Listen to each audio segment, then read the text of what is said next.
the Economic Development Commission meeting of, January 5th, 2023, and, we do have a full house. We have all commission members, present or accounted for on Zoom, as well as a few guests.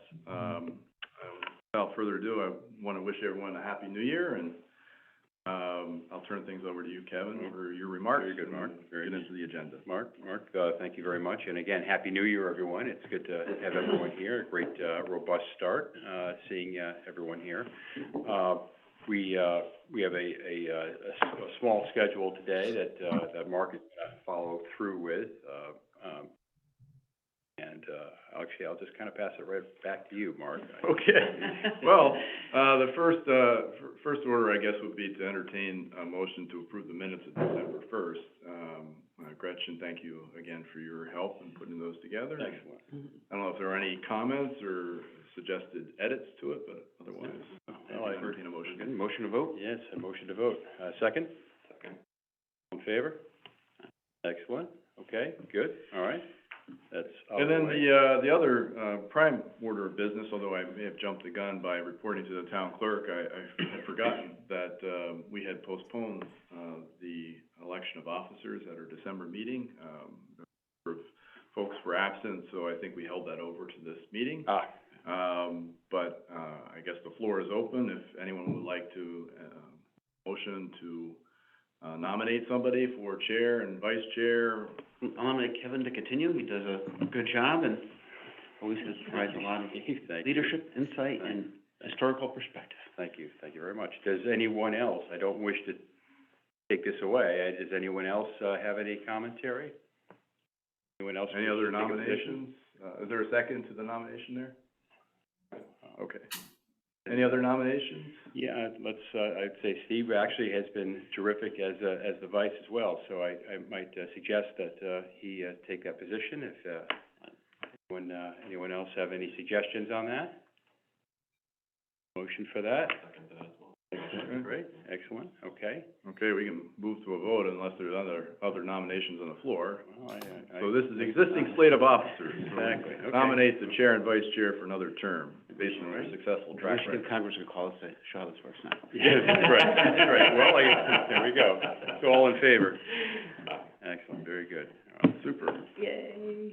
All right, well, thank you all. Hanging fruit. That's right, good, all right. That's a little All right, housekeeping out of the way. So I wanted to take a little bit of time, hopefully everyone can see that. Those on Zoom, everyone can see that, I hope. Justin, thumbs up? Cool. Yeah, it looks All right. good here. All right, good.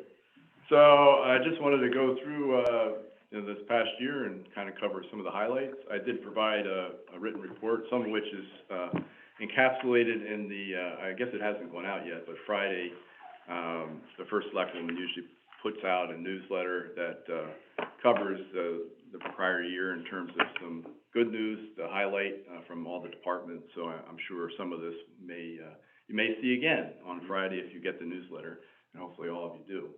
I think all of you are well aware of what it is we do, but we have wear a couple different hats, obviously economic development being one, but we also administer federal grants on behalf of the town, and work to promote affordable housing.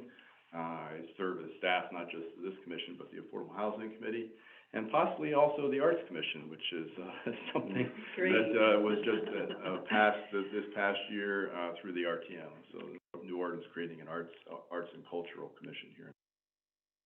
I just wanted to touch on this. I think, again, this is kind of highlights what it is we think we bring to the world. We obviously benefit from having two outstanding universities here in town. We think that helps from an economic development perspective in terms of providing, a highly educated workforce and talent that any company would look for.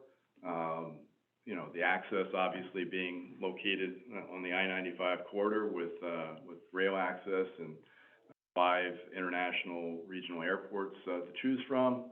And, Fairfield is a suburban town, but it has some of those urban style amenities that people are looking for. This is probably the big news, I guess. I can't do it. Well, anyway. Yeah, we'll stay with So that. anyway, it was supposed to play a video, but we did have, the groundbreaking in September, for the new, Fairfield Metro Center project. Long awaited, this was a long time in coming. Earlier in the year, in July, I believe, Accurate Builders and Developers, a New Jersey-based, firm, purchased the property for $27 million. They have an approved, development plan for the site to include roughly 360 residential units, as well as about 70,000 square feet of office, 40,000 square feet of retail, and more importantly, a 118-key hotel, which I know Fairfield University and others are very much looking forward to. Most importantly, after the groundbreaking, we actually started construction work. So that's on the first building. Now, that's not to say that we're all obviously done. The developer is looking for some revisions to the master plan, but we thought it was important to stick a shovel in the ground, figuratively and literally, to get things started. So we did have this event in September. I think that's probably the biggest news from an economic. So also this year we had more than 75 businesses that we welcomed into the community. I put in quotes bricks and mortar type businesses, because you'll see later in the slide, in terms of business formation, there's a lot of businesses that get established in town, but many of those are on paper. We did, late news breaking, and before the holidays, we did secure a $3 million grant from the state through their Community Challenge Grant to upgrade sewer infrastructure in the Fairfield metro area. Want to thank, the finance department, the grants coordinator, for their work in putting that together. I will continue to serve as the project lead on that from a grants administration standpoint with the state. More on that later. We also, as you know, worked hard to try to get some changes to our zoning regulations. So with respect to outdoor dining, we did it not once, but twice. We're still waiting to hear as to whether or not we'll have any success. That is on the agenda, hopefully for the 24th of January, before the TP&Z. Somewhat controversially, we partnered with Bird Rides to open up e-scooter rentals. Our role is really just to provide an operating agreement. And you'll see many folks are obviously have scooters, privately owned scooters, and that seems to be more recently the source of a lot of complaints in terms of some of the ridership activity. But one of the things that's on my list in the first quarter is to review with various departments how things went. Statistically, we had a lot of rides, so it did prove very popular, and ridership was strong throughout the fall. So the question will remain as to whether or not we want to renew this. We do have a one-year pilot, which renews automatically unless the town decides to. So that'll come back before the board, I think, sometime. We did have a visitor from Belgium. The former prime minister came here. It didn't come to Fairfield specifically, but he was coming as part of the delegation for the opening of the United Nations General Assembly. He happens to hail from the same hometown as our famous chocolatier, Mr. Benoit Raquet up at B Chocolate, who invited him to Fairfield, and he came, and so we had a visit from him. And we also, December, running out the clock, we were able to finally get additional funding to move ahead with the Stratfield Streetscape Improvement Project as designed, which was important. Thought we were going to have to scale it back, but we did find the additional dollars under the seat cushions to move ahead with the project. And that's being funded in part by a $650,000 grant that this department secured from the state, and contributions from the Stratfield Village Association. That work should start early next year. Thankfully, I think COVID's in the rearview mirror, although we still have, variants that are out there, but for the most part, we're back to more or less a normal operating stance at the moment. But we did have these COVID assistance grants. We programmed some federal dollars to provide some small business help.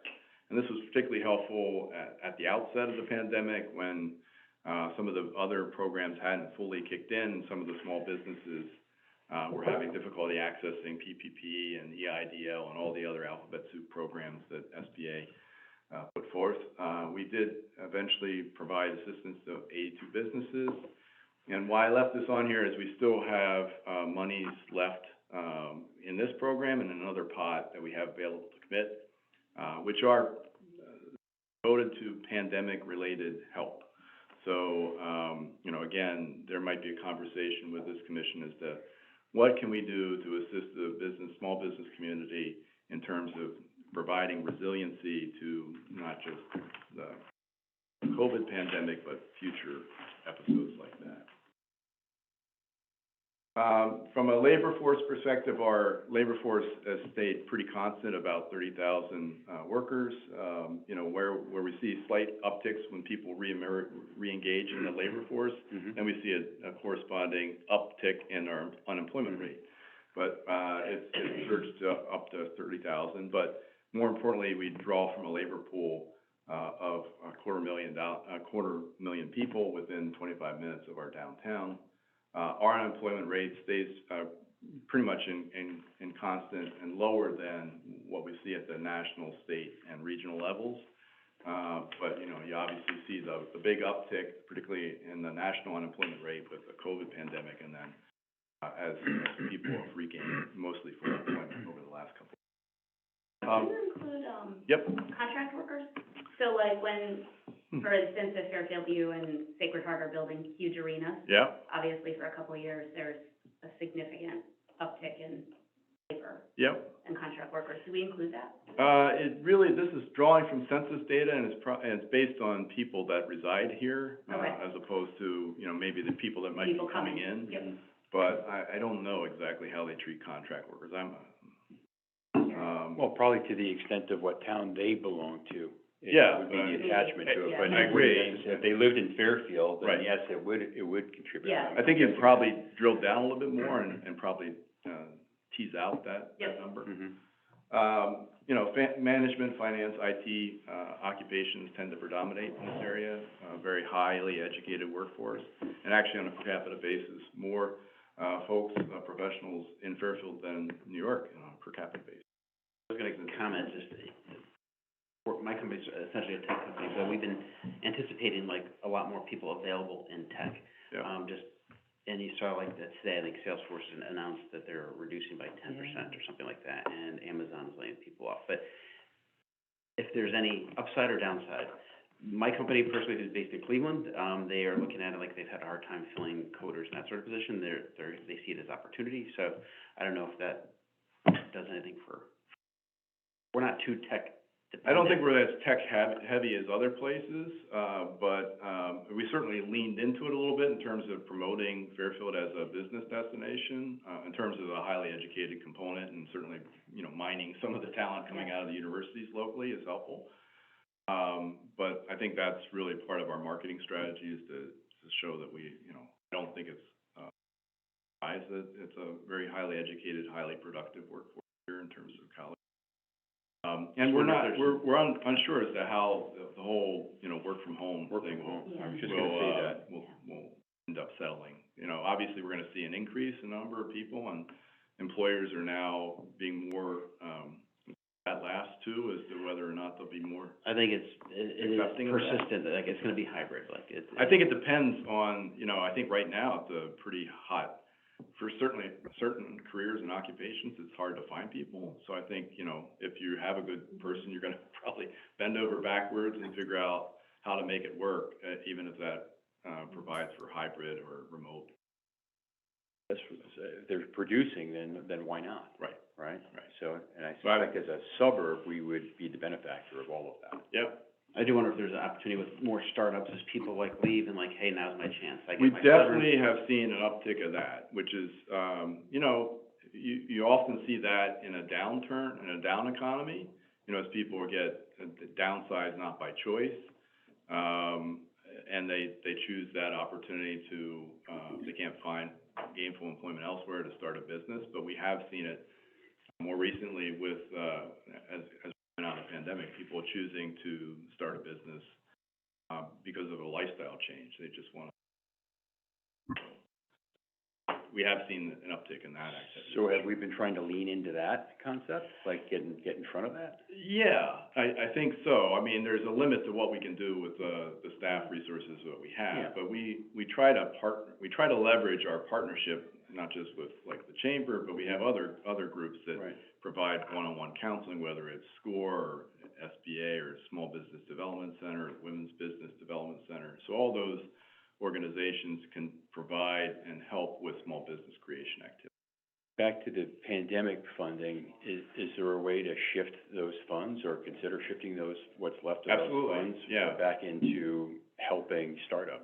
Yeah, I think there is. I think we haven't had a new application under the COVID grants for 6 months, and I don't think it's necessarily I mean, we haven't done a lot of marketing around it, but I don't think it's necessarily a marketing issue. Yeah. I think now it's more, what can we do to help people make that transition? One of the things that was important, with the pandemic and people, not being able to open as normal, people were going online. So whether it's something that we can assist, we have had some of the small businesses that don't have a robust digital presence say, I'm a small shop, I don't really understand how social media works, I do have a website, but I could have it upgraded, updated, provide more functionality.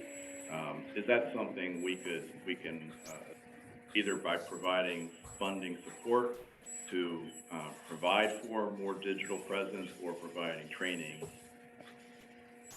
how to better leverage those tools? So, those are a couple thoughts that I had initially, but again, I don't know that we have to settle that today, but we do have money. It's not a lot, but it's like less than $100, I think it's like $75,000 total. But, we can either reprogram it for other economic development activities, or it can be reprogrammed to provide other support for folks that have been impacted. We do have, this is a small subset of a larger grant that we secured, a lot of which went to providing, temporary support to people who may be dealing with, increased costs around utilities or mortgage and rental assistance if they've lost a job. So we have provided those temporary assistance, and again, that's kind of shifted over time too in terms of the need. So I think we even provide some help to some of the school system in terms of providing after-school activities or enrichment or catch people up in terms of learning loss. Mm-hmm. So all these things are potentially fundable. But I didn't want to necessarily just put the money back into the general pot without first having a conversation with the chamber and the Economic Development Commission as to, what other needs are out there that we potentially could employ these. Just wonder if there's like some sort of grants for someone who's, hey, I have a year's severance, I need that to, keep my kids in school, pay my mortgage, but if they had access to a couple $5,000 to start a webpage and maybe just enough seed money to get them going. Yeah, I think, I don't want to diminish the fact that there is a marketing component to it, but I think, we've kind of run our course with the existing program. I think we need to repackage it if we're going to do something in this area and then, market it accordingly. And that might also help us lean into that small business creation piece, because it's a lot of people that may be existing businesses, but also people are looking to start a business. I just can't help but think that there is a certain group of people that want to get out on their own or need to get out on their own at this point, that they don't necessarily know how to put all the dots together. It's like they kind of need a little bit of assistance with creating an LLC or creating their company, to how they should be setting up their checking account or finances for that. And then setting up how their business should be marketed. And I'm wondering maybe to set up seminars, maybe use some of that money towards seminars, get a couple people in. Mm-hmm. I guess kind of like how SCORE does it, mm-hmm. per se, or maybe help coordinate with them and to have them help. Yeah. To do this, because I think that there's a number of people that are out there that they have great ideas, they have the commitment, but they just don't know how to get that other part of their component together. or And even. we don't wanna step on, you know, we know that there's, like, the library and other groups put on, SCORE, Yeah. put on seminars and workshops Right. and things like that. So we don't Yeah. wanna necessarily, Correct. duplicate effort Correct, here. correct. But where there's a, you know, perhaps there's a niche there Yeah. that we can fill. We have heard that, and part of it is from some businesses saying, you know, feel like I'm a little lost, yeah, Right. maybe something like a lunch session, you know, 1 hour, it can be virtual, Right. which would actually reduce our cost Right. exposure. And again, I just, a couple personal friends and a family member who run their sole proprietorship, they've been doing it for years and successfully, but I have seen them, like, dealing with billing. My own brother, like, he's been running his own business for 15 years, and talking to him, he's like, yeah, no, I gotta do, he had like $100,000 outstanding that he hadn't even billed, and I was like, what are you doing? Just hire a temp. Right. And, you know, you see them get, like, all this work comes in, you know, bogged down, so, but I see that time and time again from people, and, you know, if you're a sole proprietor and you can't, you know, you're busy doing the work, you lose track of some of the nuts and bolts, and you don't have the support to offload it to anyone. So Yeah. therefore you can't grow. That's the thing. Right. It's like you get successful to a point and then you Mhm. know, anyone who is his small business has that concept, I could think of that two issue. people right off the top of my head, but, Yeah. So part of it is, you know, if we're gonna run any kind of workshops, it's identifying what's the appropriate topics and then finding the right Right. instructors. I mean, we do have universities here, we have Right. other organizations that provide it, but we Yeah. also would like to have people with, you know, some real-world practical experience that Right. can also, you know, get a temp agency to say, like, how we I don't handle know, billing for you. finding the right person Yeah. that can engage with an audience and provide Right. meaningful information that would be helpful to. And one of the And things then- that, oh, go ahead. Well, I was just gonna say, that's something the chamber can help with. Also, as I've been working on my yearly, you know, promotion and events, I was going to reach out to both universities and the business schools to see if they could collectively put together like a 6-part series, on, again, whatever that topic should be, because there's so many different topics in that. And when GE was here, I finally got them to say yes, and we were working on a 10 or 12-part series. But I thought through the end of the year, it might be great if Fairfield U and Sacred Heart could do 3 and 3. Out of the business school, promote your business school, and that would be a nice way to deliver education to the business community. But didn't mean to interrupt. No, I mean, that's along the same lines, the bookstore is getting renovated, so, the top floor is now going to be event space. So our plan is actually to host, you know, different topical events with experts from the university, along with authors and things that we, That's wonderful. but that space could be used for this kind of either a workshop Yeah. or, you know, if we have a specific topic like taxes or whatever it might be, we've got And experts billing. that. That's very true with small business. So I think what we're getting from this is that I think we're all identifying a need, and so we should revisit this together. Yeah, I'll put some stuff together, I'll send out, you know, we do have obviously some parameters, that we'd have to observe, to meet our funders' requirements, and so I, you know, pay attention to that, obviously. But I'll send that out, and then we can have we can put this on for our February agenda, and hopefully, you know, come up with a plan. Mark. Interns, I mean, Yeah. we hire tons of students to do under guidance, but, Right. you know, they're well equipped in that capacity. So if there's, you know, Yeah, marketing needs from a digital standpoint for small businesses, be interesting internship opportunities that dollars there, but support Right. the small businesses. that would make sense, that would be a good idea too. Yeah. Put that on. Mark, let's let you get back to your. No, this presentation. is all No, good conversation. So, Well, you know, we had a pretty good year in terms of building permit activity. You know, we increased, we're about over $100 million. And what you can see here, I mean, some trends obviously stand out. A lot of work, at both universities in terms of new residence halls. You know, we finished up, you know, obviously 2 sports arenas, Fairfield and Sacred Heart both, put in place, new sports arenas this year. A lot of residential development activity, as you can see, and, you know, medical office, in terms of office activity. Did have a small mixed-use, development downtown. It was for a sole, user, an end user, that was a law firm that was looking there, but combining that with some residential, work type arrangement.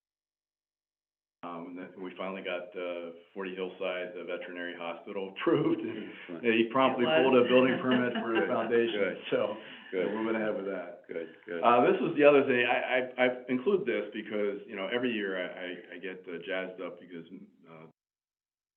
one of our counterpart communities makes a big, a splash about the number of new businesses that are emerging in town. If you did the math, it would add up to some ridiculous number, which it does. You know, if you look at this number, according to the Secretary of State's office, we have 17,756 registered businesses in Fairfield. Now, we all know that not to be the case.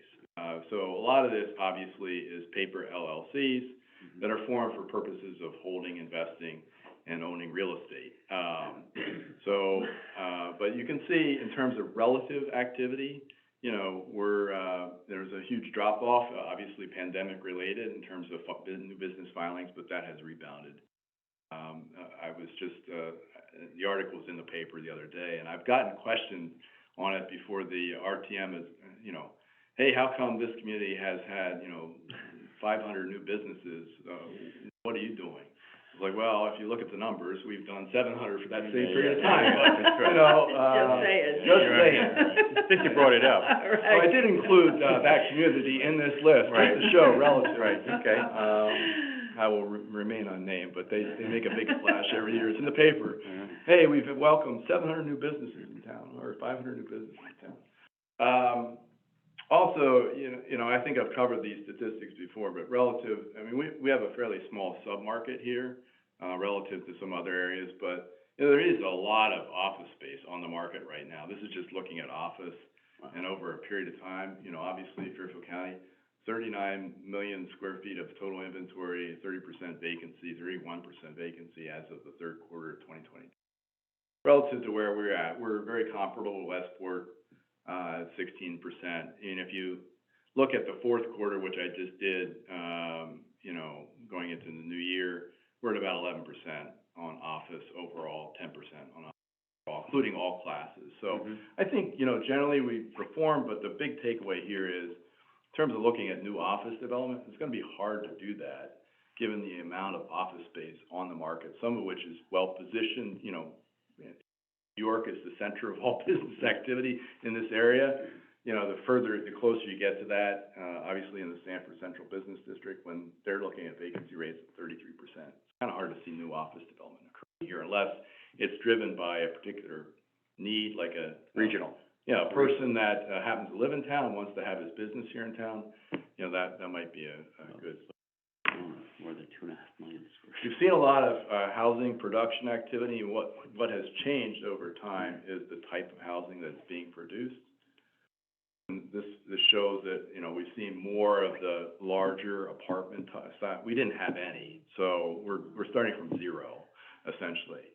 But still, despite all that, I mean, when people are reacting to, you know, this apartment building being built, some are in better areas, locations than others in terms of being able to support that level of density. But overall, our housing stock is predominantly single family. That will remain the case. I think I've covered this before, but, you know, in terms of where our commercial areas are, it's along the Post Road and the axis running north from Black Rock Turnpike. Only 4.5% of our land mass. I just colored the business areas, but it's very highly productive. It produces 12% of our grand list, and that shows that our grand list is $11.6 billion. So people say, well, I want to see a 2% increase in our grand list. Well, 1% increase is you know, a lot of, it's $116 million increase. If you did it on a valuation basis, you'd have to create $165 million in new valuation in order to produce a 1% increase in your grand list. So I don't know that, you know, there was a lot of talk previously by Board of Finance and others. We want to set a benchmark, like want to do 1% or 2% goal each year. It's hard to do that on an annualized basis, given the size of our grand list, and the amount of relative lack of developable land here. These residential projects, are commercial assets, and, you know, if land is our most valuable commodity here, these are some of our larger taxpayers at this point. So just looking at on a taxes per unit basis, there's $6,000 to $7,000 per unit on taxes paid. Property taxes on an acre basis, you can see that relative to a one-story large retail development like the Whole Foods anchored plaza. So again, you know, it's not to say that one is better than the other, but they do perform like commercial assets and contribute significantly. The Umpqua property, has done very well. It has. It has done, and from a school or Board of Ed, If you look at, position yeah, on it, we it's probably minimal. we do get that annually. We started doing that about 10 years ago, so we get census data from the Board of Ed. Mhm. So they redact the private information, but they tell us where each child enrolled in the school system lives. Mm-hmm. And so we know exactly, you know, both of these produce a fraction of one, you know, kid. So it's like 0.5 points. As opposed to a single-family residential. Correct. That's where, you know, and it makes sense. I mean, where do you think most, I mean, Right. not always is the predominant housing typology here, but Mhm. where do you think most kids that go under a school? Right. So we do have a couple of key development sites here. I mean, the XI battery site, sold in 2020 for $4.55 million. So that's a pretty good number for United Properties who purchased that, like $730,000 per acre. Yeah. That's pretty low. It is low. Relative to the Yeah. current environment. Yes. So there are no environmental land use restrictions on the site. They're looking to build a suit or ground lease the site. We've talked to a number of developers. I mean, not surprisingly, given where the market is, they're looking at some kind of mixed use. We're encouraging that, especially with having first floor commercial along Post Road. There's a lot of frontage there, and also some water dependent uses to take advantage of the fact it's on the Mill River. Restaurants. So I do expect there'll be some residential component here, but you can see probably a lesser scale than what's proposed at Fairfield Metro in terms of height and density. But I think, you know, it does make sense. It would help solidify, you know, that linkage, provide linkage between downtown and Southport. How about the former car dealership that's across the street? The Hyundai dealership, Yes. which is the subject of a public hearing on Tuesday, which probably will not go very well. Oh, yeah. It's owned by the same entity. Yes. Yep, so it would make sense to, and we've talked to them about, like, coming up with a plan for both sides of the street that would complement each other. You know, they obviously entered into a lease, I guess, they don't have a lease, but it's subject to getting approval. It doesn't look good. I mean, they're proposing to do a veterinary hospital which in and of itself isn't controversial. The controversy element is the boarding. So the overnight boarding, we don't allow that in this particular zone. And so they're just seeking a zone change in the neighborhood. I think there was an opportunity perhaps to talk to the neighbors beforehand and hear their concerns and adjust your plans accordingly. But as I said to the owner, I think that shift, you know, once perception becomes hardened, people's attitudes are locked in, it's hard to move it at that point. I suspect now, you know, I say pretty much anything at this point. So it's a tough thing. And not that use is bad and the site's big enough, but there's a lot of concerns. So I don't think that. There'd have to be like a national company. There'd have to be like a. It's a very high end. I mean, if you look at like a the BCA Davis tenant or, they or, have. or Pearl Blue or Blue Pearl or. Yeah. It's a pushback. The pushback is from the surrounding residential Yeah. areas, and the concern is noise and odor. Again, the site is huge, It is. so there are ways to address those in some fashion, but I don't know that they've, you know, engaged, been proactive enough. I think at this point, you know, I think are pretty much up in arms, and the operator is very good from what I can see, very high end. Yeah. high-end, operator out of Greenwich, so. My daughter did, part of her clinical year up at a hospital up in Massachusetts that was like 15,000 square feet. It was a specialty hospital, and they had these different wings for different animals, different, elements, and it was a factory. It was incredible, and it was really well run, and it was a huge moneymaker, huge. And I suspect for that town, which it was in, probably was an incredible taxable event. It had all the equipment that they had for all of these different wings. Amazing. So, We'll see after the hearing as to where we go. I mean, we talk to them regularly. yeah, In terms of the ownership there. Yeah. About potential uses. We covered Fairfield Metro, that sold at 27 million, so if you did the math, that was a little over, an acre. mm-hmm. So it was approved, so Yeah. it has an approval in place. They're looking to make some changes to the overall master plan. Did they identify the hotel yet? They have not identified the hotel yet. Okay. But this would be the next project, so they're starting construction of the first development, first building. Mm-hmm. Concourse building, which would house the hotel, would be next. Okay. Part of their phasing plan, so that's phase 1B. Okay. You ever talk to Sacred Heart? I did reach out to Sacred Heart, and, they were not as helpful as Fairfield U in terms of providing a lot of detailed, information. They clearly indicated there's a desire to have additional hotel, but they weren't able to quantify that. You guys did. So I will, follow up with them to put them in touch with. You can share our data too, did I? I will. I mean, it's not confidential data, so Okay. you can share that just to give them an idea of size, but. I'm having a conversation with their, council, the Fairfield Lumberyard site, is another project, another development site, was approved. It's owned by, R.D. Cinto. Again, they're asking quite a bit of money based on the approval. That's a lot, $10.5 million based on the approved development plan of 150 units roughly, $70,000 per unit. That doesn't really pencil. Issue. Now, would they accept less? I'm sure they would. But it's a tough site to develop because of the limited access. It's surrounded by wetlands. There's some sewer challenges there and the tough intersection. brownfield issues. So we've talked to a host of developers with respect to it. I mean, clearly at this point, it doesn't appear that the Jewish home for the elderly is moving ahead with their plans, which was the original end user for the site.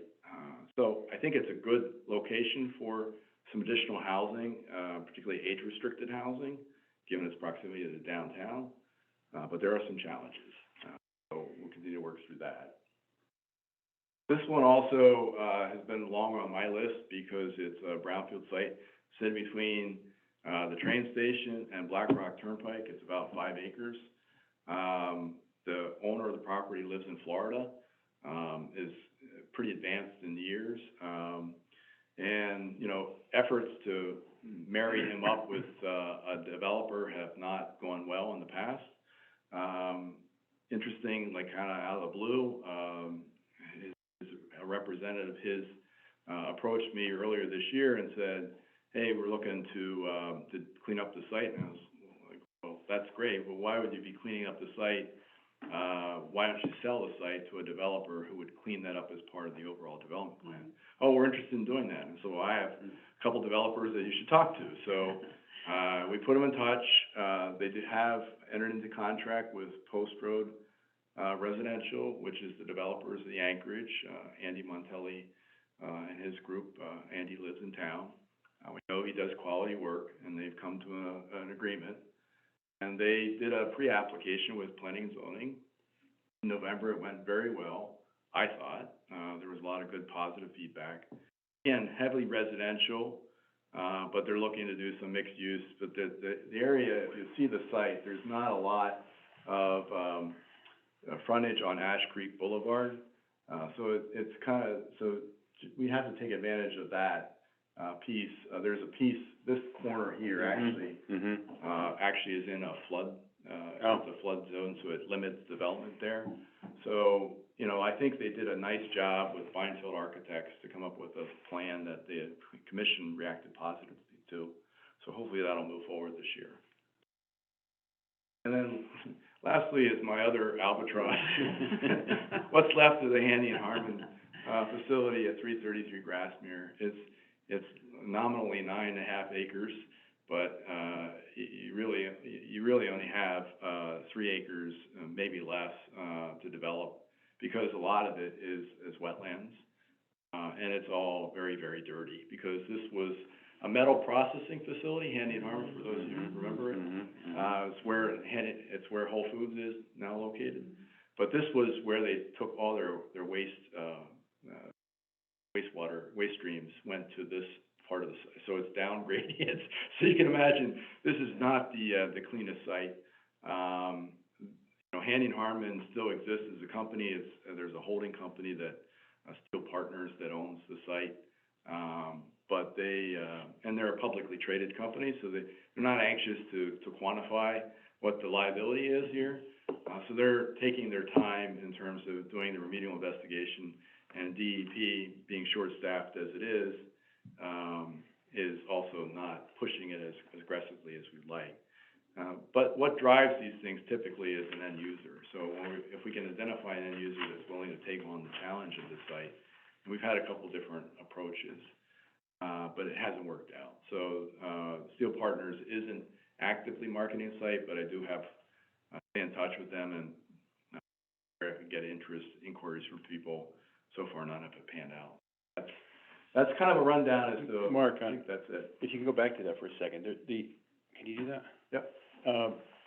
With the section, along Kings Highway where there's just a small amount of, multifamilies in the corner, This kind of one the up left here. corner, Yeah. right? And then going all the way, until you get to the other, cluster, and along the Kings Highway, that used to be owned by DOT. There's a section, there's like a strip that's actually, you can see the dark portion of it. Yep.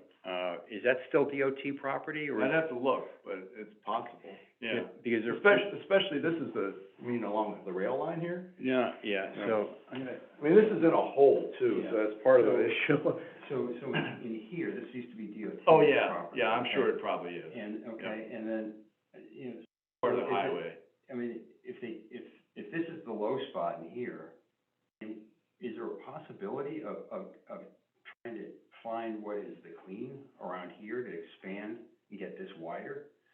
And then this, at least this section of it?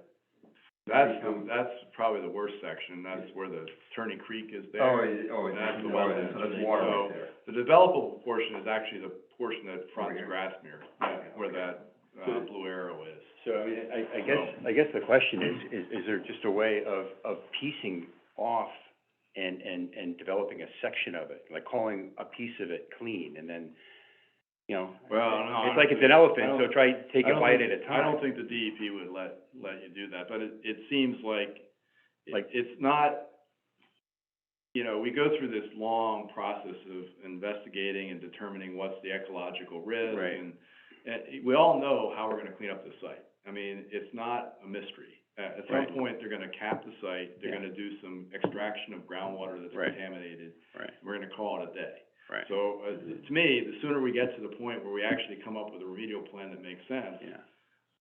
all this other stuff is just making consultants, rich along the way. I was just wondering if you could actually, it's funny to say it, but subdivide the property into clean portions and. Yeah, I don't think the state would let you, there is a consent order for the whole site. I don't think the state would let you carve out the bad stuff and just let that sit there and. Losing all good the stuff. value. Yeah, but, Well, I mean, ultimately, I think the issue for us is, right now, the uses that we can envision for that site are self-storage or retail.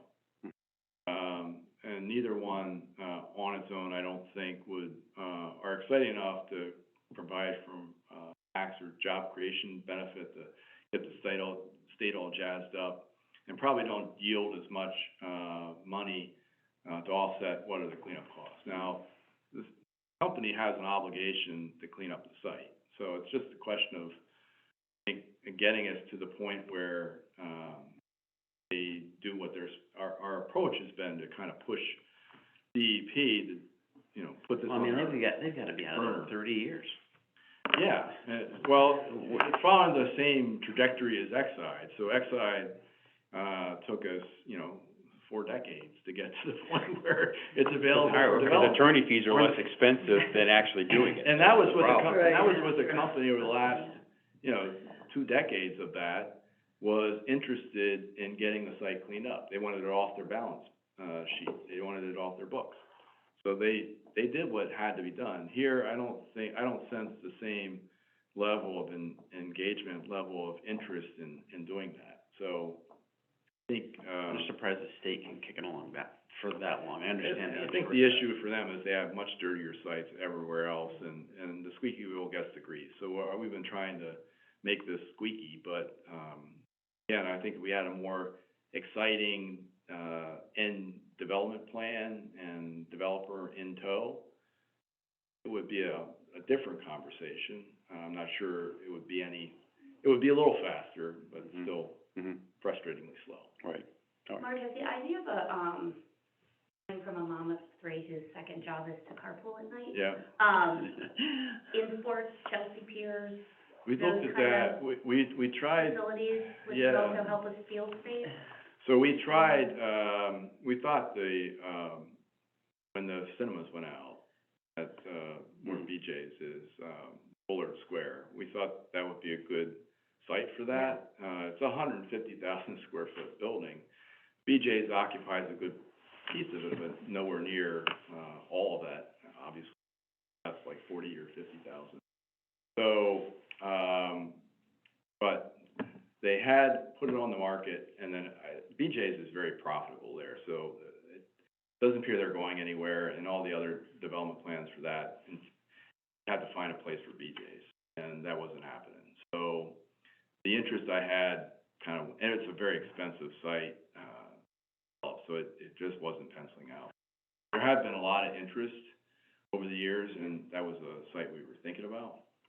But, Sportsplex is, you know, and the same thing, same set of circumstances, but, trying to make use of an existing building, adaptively reuse, they just didn't have maybe this Chelsea Piers. Yeah.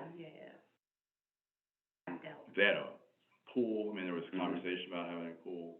And Yeah, I mean. now there's Chelsea a conversation Piers, about what do we do with Huge. the Turner Reserve Center. You know, if the town does eventually acquire that site, Yeah, you know, could we move the rec department over there? There had been conversation about a pool, which never made it the final cut, but, Yeah. There are still, a lot of people are thinking along the same lines, it's just Yeah. trying to find the right location for it. So that is my report. Good report. Good report. Thank you, Yeah, Mark. that was a very good overview. Excellent. Excellent. So, I'm gonna hopefully share some of that with our Board of Finance, Tuesday. Did you, when you were doing that, did you include any of the updates for any development sites That was my update on the Okay, development okay, site. okay, good. All right, that's So good. the only thing else out there, is the Hyundai dealership, Yeah. which is the subject of. America. Oh, yeah, so I'm anticipating getting questions on some of those things. So Joe's, they have filed a interior floor plan for a yet-to-be, disclosed, restaurant operator for the Joe's American site, so it's in review with the health department. And that was my conversation with the owner of the property, who was like, well, we're gonna do exterior facade improvements and retrofit it for another fast casual type use. Exciting, but, you know, it makes use, and then hopefully we'll clean up. I gotta clean up the eyesore. I said, like, you gotta do something. Right. I'm tired of looking at it. It's, well, they did pull a building permit, so it's in the works. And on the other side of the street, Pizza Co. is put, so we're looking at a new, user for the, gas station across the street. Gas station. I had had a really exciting use there, but they pulled out. It was looking like a type, Mm-hmm. upscale deli, and so I'm trying to find another location in town. So, you know, what the other users for that besides Pizza Co. were other gas stations, so. Not big enough. Try not to, you know, gas station's not the most exciting. Right. No. In theory, not the long Yeah. term.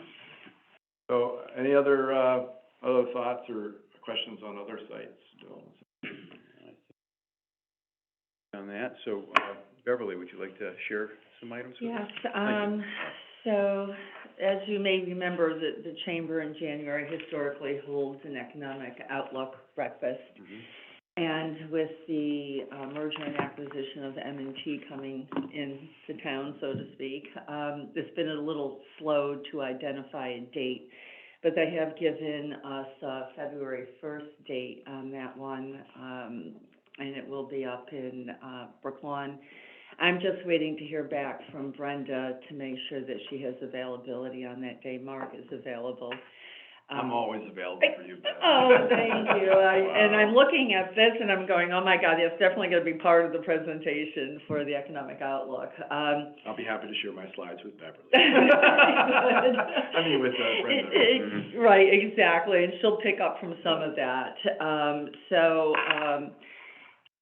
It's been a little push and pull with them, and, I did go up to the New Haven Chamber with Garrett, and M&T made a presentation up there, with their economist. I think he lives in Pennsylvania. He did mention that his parents lived on Ruan Street for 7 years. So there is a connection to Fairfield, and I did go up and I met with him, and I just said, you know, this is just very important. We do this traditionally every January. So he's got 3 meetings kind of within those 2 days, so, hopefully, once I hear back from Brenda, then we can announce it and market it. So that's what we've got coming up next Very for good. January. Excellent. Look forward to it. Yeah. It's always a good event. It is, yeah. So, Mr. Trainer won't be, a part of, did he Well, retire, is that, or did he? He's now He with a was new firm. Plan Oh. B for me, and Okay. that's what I said to him. Okay. I need a Okay. decision, Okay. because he's over here. Yeah, I get it. Okay. But yes, No, that's he is. fair, okay. Yeah, so he's actually been out speaking. I've seen him speak down in Norwalk, and Mhm. he's going all the way through the What's his state. firm now? Do you remember? I do, actually, let me just make sure I get this right. It's Cambridge Trust, actually, I have his card right here, so Cambridge Trust. He's, And he made a presentation to Win Baum's monthly meeting down in Norwalk last month, so it was just good to see John. I wanted to reconnect and say hello. Mhm. So hopefully we'll be able to have that on the 1st. It will run from 7:30 to 9:30, and Mark will let you all know on the commission if you'd like to attend. It's always very interesting. Very good, very So good. thank you. Thank you. Any other, business? University, anything out there? Arena's open, Yeah. excited. Yes, it is. We're Yes, gonna do a it chamber is. day. Yes, we're We gonna did do, a town, fire, police, town employee day. Mhm. Mhm. We offered $5 tickets to anybody that worked for the town, fire. Mhm. So any ideas on incentives for Excellent. town folks? We were doing a community day, we did a kids' day. and you have an event space here now, which is fantastic, which We is. do, we're going slow and steady Okay. on the event okay. space. I mean, operating the arena is a lot different than bet. Alumni Hall. So the Yeah. technology, the operations, Right. we're in the process of hiring a building manager for it. So it's, you know, we've entered the big leagues, so we're going Yes. slowly and cautiously. Mhm. But so far, it's been great. The community response has been amazing. I mean, even season tickets. I mean, It we is went What I from heard. Gorgeous. about 100 It's to gorgeous. 800 this Wow. year in terms of season tickets, and a lot of those were community members just buying for their families. Mhm. Wonderful. It's spectacular, Great, it's a great. great job, Yeah. congratulations on it, it's Exactly, beautiful, exactly. really Good. beautiful. Anyone else? Good. Okay. Anyone online? Did I? Yes, yes. No. We're good. You're good, Jeff? Okay, great, good. All right, well, I think we're in good shape then. I appreciate, Mark, you putting that all together. I think it was very informative, a great way to start our new year, and by focusing on what has taken place and what we can kind of project on. I want people to think a little bit about the, helping, the small business, concept. We were talking about, maybe transferring some of the funds, from the pandemic, think about how we might be able to do that and partner up with the chamber and other organizations and the universities possibly, that'd be great. And with that, I'll ask for a motion to close the meeting. Motion to close. Excellent, all in favor? Excellent. Well, thank you, everyone. Thank you.